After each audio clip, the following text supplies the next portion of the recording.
U.S. military is hugely more effective than, say, the Russian military. Now, why is that? Well, in the military, you do have to receive orders. You have to take orders. If you are in combat situation, they did a study at West Point. They found that what was more important on the leadership attribute side, just for the period of combat, is that you have a competent leader. So you want a competent sergeant, if you're a rifleman, and that makes sense because it's survival, right? Mm-hmm. But in most of the time, the military is not in actual combat, and most of the military is not in combat, even if there's a war going on. The U.S. military is they have that hierarchical structure. Then after every engagement, either training or warfare, they sit down and they talk about it. And it's the one time you can criticize an officer openly and get away with it. They collect all this data and they shoot it out to Kansas and at the call center, it's called, and they come up with new doctrine on the spot.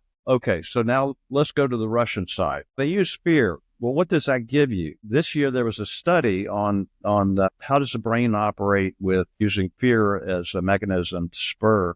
And what happens is it completely closes down the logical part of the brain, and you lose all creativity. People are not creative or innovative in a fear-based situation. I think Eisenhower said it best on leadership. He said, it's getting people to want to do what you want them to do.